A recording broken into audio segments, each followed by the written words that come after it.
नमस्कार, आप देख रहे हैं संसद टीवी और मैं हूं आपके साथ अमृता चौरसिया। संसदीय लोकतंत्र में कार्यपालिका की निगरानी और जवाबदेही तय करने के लिए विधायिका के पास कई तरह के तरीके हैं। उसमें प्रश्नकाल सबसे महत्वपूर्ण है। संसद के दोनों सदनों में प्रश्नकाल की कार्यवाही के दौरान विभिन्न विषयों से जुड़े हुए सवाल पूछे जाते हैं, जिसका संबंधित मंत्रालय की ओर से जवाब दिया जाता है। दोनों ही सदनों में यानी कि राज्यसभा में और लोकसभा में तमाम विषयों से संबंधित यानी कि तमाम मंत्रालयों से संबंधित प्रश्न सदस्यों के द्वारा उठाए गए, जिसका संबंधित मंत्रालय की ओर से जवाब दिया गया।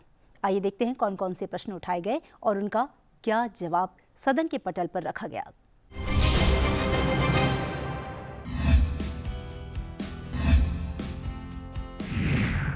आज के कार्यक्रम का पहला सवाल जुड़ा है गांव के विद्युतीकरण से। इस सवाल को पूछा है राज्यसभा सांसद प्रकाश चिक-बराइक ने। उन्होंने विद्युत मंत्रालय से पूछा है कि ग्रामीण और शहरी क्षेत्रों में अविद्युतीकृत घरों की संख्या और प्रतिशत का ब्यौरा क्या है। आर्थिक रूप से कमजोर वर्गों के अविद्युतीकृत घरों की संख्या और प्रतिशत कितनी है। क्या ये सच है कि विद्युतीकृत गाँव की वर्तमान परिभाषा के अनुसार किसी गाँव के केवल 10% घरों में बिजली होना उसे विद्युतीकृत गांव माने जाने के लिए पर्याप्त है, और यदि हाँ तो क्या सरकार की इस परिभाषा को संशोधित करने की कोई योजना है। इस सवाल का जवाब दिया विद्युत मंत्रालय में राज्य मंत्री श्रीपाद नाइक ने। अपने जवाब में उन्होंने कहा कि भारत सरकार वर्ष 2014 में शुरू की गई दीनदयाल उपाध्याय ग्राम ज्योति योजना अक्टूबर 2017 में शुरू की गई। प्रधानमंत्री सहज बिजली हर घर योजना सौभाग्य और वर्तमान में 2021 में शुरू की गई संशोधित वितरण क्षेत्र स्कीम जैसी स्कीमों के तहत उपभोक्ताओं को गुणवत्तापूर्ण विद्युत तक पहुंच प्रदान करने में राज्यों के प्रयासों में सहायता कर रही है। DDUGJY का उद्देश्य आबादी वाले प्रत्येक गैर विद्युतीकृत जनगणना गाँव को विद्युतीकृत करना और ग्रामीण बिजली वितरण प्रणाली को सुदृढ़ करना है। सौभाग्य का उद्देश्य मार्च 2019 तक ग्रामीण क्षेत्रों में सभी इच्छुक गैर विद्युतीकृत परिवारों और देश के शहरी क्षेत्रों में सभी इच्छुक गरीब घरों को बिजली कनेक्शन प्रदान करने सार्वभौमिक घरेलू विद्युतीकरण प्राप्त करना था। विद्युतीकृत गाँव की परिभाषा ग्रामीण विद्युतीकरण नीति 2006 के अनुसार है, लेकिन सौभाग्य के तहत सभी घरों का विद्युतीकरण किया गया था, जो RDSS की चल रही स्कीम के तहत किया गया है।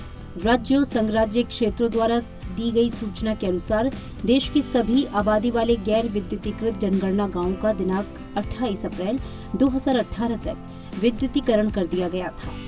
DDUGJY के तहत गरीबी रेखा से नीचे वाले 49,25,124 परिवारों सहित कुल 18,374 गाँवों का विद्युतीकरण किया गया। राज्य क्षेत्रों द्वारा दी गई सूचना के अनुसार DDUGJY के तहत और उनके बाद सौभाग्य के तहत सभी इच्छुक घरों का विद्युतीकरण 31 मार्च 2019 तक पूरा किया गया। सौभाग्य अवधि के दौरान कुल 2.86 करोड़ घरों का विद्युतीकरण किया गया। दोनों स्कीमें दिनांक 31/3/2022 तक बंद हो गयी। RDSS स्कीम के तहत जहां व्यवहार पाया गया, प्रधानमंत्री जनजाति आदिवासी न्याय महाअभियान PM जनमन के तहत अभी चिन्हित विशेष रूप से कमजोर आदिवासी समूह से संबंधित परिवारों DAJGUA धरती आबा जनजातीय ग्राम उत्कर्ष अभियान के तहत अनुसूचित जनजाति ST से संबंधित परिवारों प्रधानमंत्री अनुसूचित जाति अभ्युदय योजना PM अजय के तहत अनुसूचित जाति SC से संबंधित परिवारों और वाइब्रेंट विलेज कार्यक्रम VVP के तहत दूरदराज और सीमावर्ती क्षेत्रों के परिवारों सहित 13.65 लाख छूटे हुए परिवारों के लिए 6,521 करोड़ रुपए के ग्रिड विद्युतीकरण कार्य स्वीकृत किए गए हैं।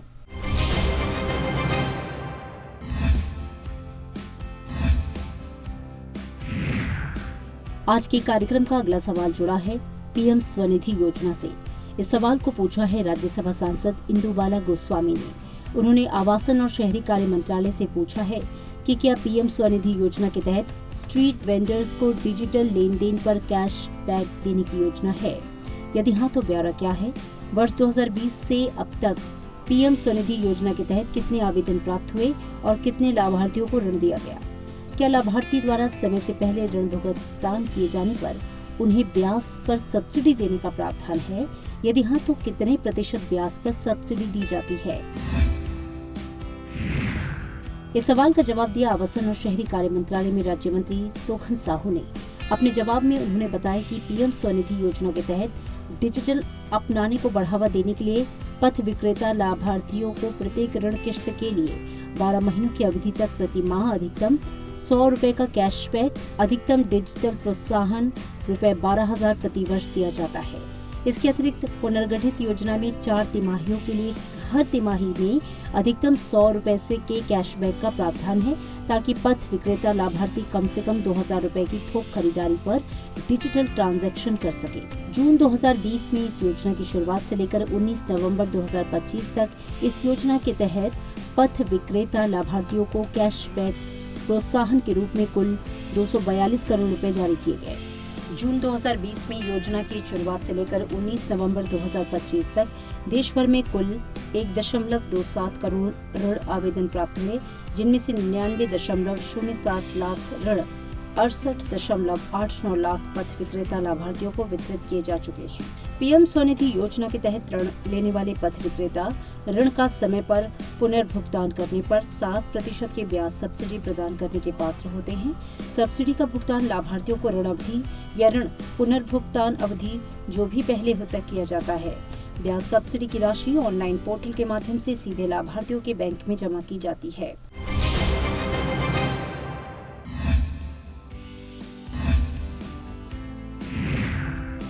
आज के कार्यक्रम का अगला सवाल जुड़ा है सीएनजी अवसंरचना के विस्तार से। इन सवालों को पूछा है राज्यसभा सांसद सीवी षणमुगम ने। उन्होंने पेट्रोलियम और प्राकृतिक गैस मंत्रालय से पूछा है कि देश में सीएनजी स्टेशनों के विस्तार हेतु निर्धारित लक्ष्यों का ब्यौरा क्या है। तमिलनाडु सहित देश के वर्तमान में कितने सीएनजी स्टेशन प्रचलित हैं? तमिलनाडु में सीएनजी अवसंरचना के विस्तार के लिए क्या लक्ष्य निर्धारित किए गए हैं? सरकार द्वारा स्वच्छ ऊर्जा की ओर से परिवर्तन के एक भाग के रूप में सीएनजी के उपयोग को बढ़ावा देने के लिए क्या कदम उठाए जा रहे हैं? सरकार द्वारा ग्रामीण और अर्ध शहरी क्षेत्रों में सीएनजी की सुलभता में सुधार लाने के लिए क्या कदम उठाए गए? क्या सरकार सीएनजी के उपयोग को बढ़ावा देने के लिए कोई राज्य सहायता या प्रोत्साहन देती है? देश में विशेषकर तमिलनाडु और अधिक सीएनजी स्टेशनों का विस्तार करने और स्थापित करने के लिए सरकार द्वारा क्या कदम उठाए जा रहे हैं? इस सवाल का जवाब दिया पेट्रोलियम और प्राकृतिक गैस मंत्रालय में राज्य मंत्री सुरेश गोपी ने। अपने जवाब में उन्होंने बताया कि संपीड़ित प्राकृतिक गैस स्टेशनों की स्थापना करना नगर गैस वितरण नेटवर्क के विकास का एक भाग है, जिसे पेट्रोलियम और प्राकृतिक गैस विनियामक बोर्ड द्वारा प्राधिकृत सीजीडी कंपनियों द्वारा उनके न्यूनतम कार्य कार्यक्रम और तकनीकी वाणिज्यिक व्यवहार्यता के अनुसार किया जाता है। पीएनजीआरबी ने 12/12A सीजीडी बोली दौर के पूरा होने के बाद प्राकृतिक गैस एक स्वच्छ ईंधन के उपयोग को बढ़ाने के लिए देश भर में तमिलनाडु राज्य सहित सीजीडी नेटवर्क के विकास हेतु संपूर्ण मुख्य भूमि क्षेत्र तमिलनाडु राज्य सहित को शामिल करने हेतु 307 भौगोलिक क्षेत्रों में सीजीडी नेटवर्क के विकास के लिए कंपनियों को प्राधिकृत किया गया है। MWP लक्ष्यों के अनुसार प्राधिकृत कंपनियों को देश भर में वर्ष 2030-9-25 की स्थिति के अनुसार प्राधिकृत कंपनियों ने देश भर में 8,357 सीएनजी स्टेशन स्थापित किए हैं। पीएनजीआरबी ने तमिलनाडु राज्य में 18 GH, तमिलनाडु में फैले 1 GA और पुडुचेरी और तमिलनाडु में फैले 1 GA सहित को प्राधिकृत किया। MWP के अनुसार प्राधिकृत कंपनियों को वर्ष 2032 तक तमिलनाडु राज्य में 2,825 सीएनजी स्टेशन स्थापित करने हैं। 30-9-25 की स्थिति के अनुसार प्राधिकृत सीजीडी कंपनियों ने तमिलनाडु में 484 सीएनजी स्टेशन स्थापित किए। सरकार द्वारा सीएनजी स्टेशन स्थापित करने के लिए किसी भी प्रकार की राज्य सहायता प्रोत्साहन प्रदान नहीं किया जाता है। हालांकि सरकार ने देश भर में सीएनजी और पीएनजी क्षेत्रों को प्राकृतिक गैस की उपलब्धता सुनिश्चित करने हेतु विभिन्न कदम उठाए हैं, जिनमें अन्य बातों के साथ साथ सीएनजी पीएनजी को प्राथमिकता के आधार पर घरेलू गैस का आवंटन करना, सीएनजी पीएनजी क्षेत्र की आवश्यकता को पूरा करने के लिए गैर प्राथमिकता वाले क्षेत्रों में घरेलू गैस का विपथन करना, सीजीडी नेटवर्क का विस्तार करना, सीएनजी पीएनजी के उद्देश्यों के लिए उपलब्ध साधनों कैस्केड मोड सहित घरेलू गैस की आपूर्ति हेतु अधिसूचना जारी करना, सीएनजी और पीएनजी संबंधित खंड के लिए घरेलू प्राकृतिक गैस का 2 तिमाही पूर्वाग्रिम आधार पर आवंटन करना, राष्ट्रीय गैस ग्रिड पाइपलाइन का विस्तार करना, तरलीकृत प्राकृतिक गैस टर्मिनलों की स्थापना करना, जैव सीएनजी को प्रोत्साहित करने हेतु किफायती परिवहन के लिए दीर्घकालिक विकल्प पहल आदि शामिल है। सरकार ने ये भी अधिसूचित किया है कि गहरे समुद्री, अति गहरे समुद्री एवं उच्च ताप वाले क्षेत्रों में खोजों से उत्पादित गैस हेतु किसी भी ऐसी स्थिति में जहां बोली प्रक्रिया के तहत प्रस्तावित गैस के आनुपातिक वितरण की आवश्यकता हो, संविदाकार को सीएनजी क्षेत्र से संबंधित बोलीदाताओं को प्राथमिकता के आधार पर गैस की पेशकश करेगा।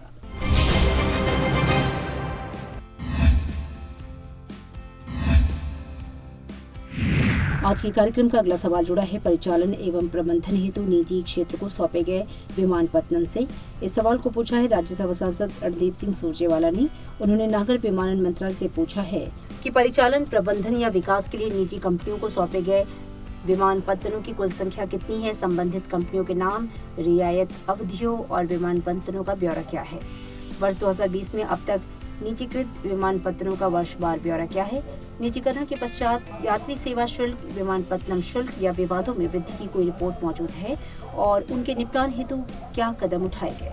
क्या सरकार निकट भविष्य में और अधिक विमानपत्तनों के निजीकरण की योजना बना रही है, तो उसका ब्यौरा क्या है। इस सवाल का जवाब दिया नागर विमानन मंत्रालय में राज्य मंत्री मुरलीधर मोहोल ने।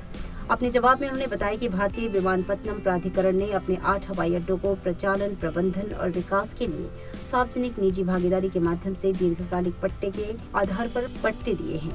इनमें से दिल्ली और मुंबई हवाई अड्डों को वर्ष 2006 में 30 वर्षों की अवधि के लिए पट्टे पर दिया गया है, जिसे अतिरिक्त 30 वर्षों के लिए बढ़ाया जा सकता है।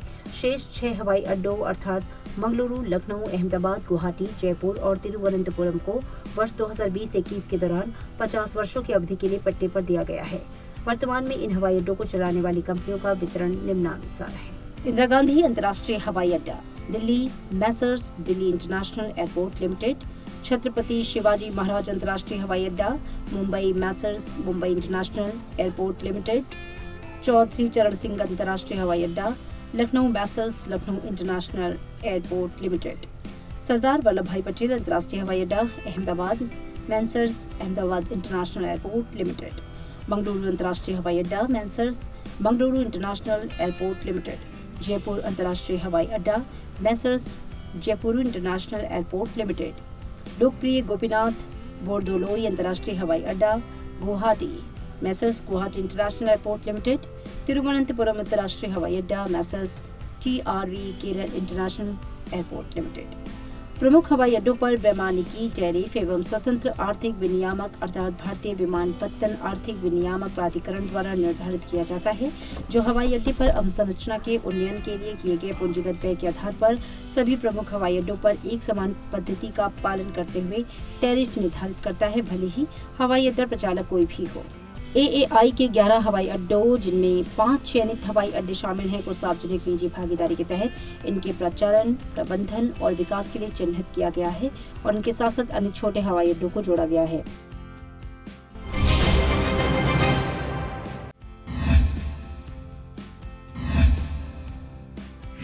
आज के कार्यक्रम का अगला सवाल जुड़ा है राष्ट्रीय अल्पसंख्यक आयोग से।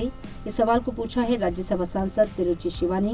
उन्होंने अल्पसंख्यक कार्य मंत्रालय से पूछा है, राष्ट्रीय अल्पसंख्यक आयोग के वर्तमान सदस्यों और अध्यक्ष का ब्यौरा क्या है, पद रिक्त होने की तिथि क्या है, सदस्यों और अध्यक्षों की नियुक्ति में विलंब का मूल कारण क्या है, क्या ये सच है कि अप्रैल 2025 के बाद से NCM की कोई बैठक नहीं हुई, यदि हाँ तो इसके कारण क्या है। संसद के सभा पटल पर रखे गए NCM के पिछले वार्षिक प्रतिवेदन का ब्यौरा क्या है।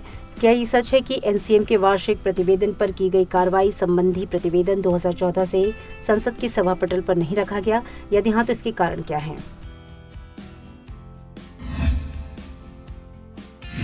इस सवाल का जवाब दिया अल्पसंख्यक कार्य मंत्री किरेन रिजिजू ने। अपने जवाब में उन्होंने बताया कि राष्ट्रीय अल्पसंख्यक आयोग के अध्यक्ष और सदस्यों के पद वर्तमान में रिक्त हैं। अप्रैल 2025 के बाद से NCM की कोई बैठक नहीं हुई। NCM अधिकतम 1992 की धारा 3(2) के अनुसार आयोग के अध्यक्ष, उपाध्यक्ष और सदस्यों को केंद्र सरकार द्वारा प्रतिष्ठित, योग्य और निष्ठावान व्यक्तियों से नामित किया जाएगा। इसके अलावा एनसीएम अधिनियम 1992 की धारा 8(2) के अनुसार आयोग अपनी स्वयं की प्रक्रिया को विनियमित करेगा। हालांकि आयोग में प्राप्त शिकायतों को निवारण के लिए संबंधित प्राधिकारियों के साथ उठाया जा रहा है। सरकार आयोग के अध्यक्ष, उपाध्यक्ष और सभी सदस्यों की नियुक्ति के लिए प्रयासरत रहती है। एनसीएम अल्पसंख्यकों के मुद्दों और चिंताओं से संबंधित सिफारिशों के साथ अपनी वार्षिक रिपोर्ट तैयार करता है और अल्पसंख्यक कार्य मंत्रालय को प्रस्तुत करता है।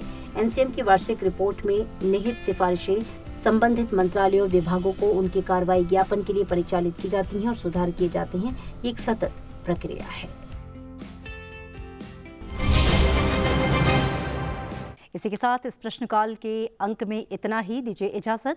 आप देखते रहिए संसद टीवी। नमस्कार।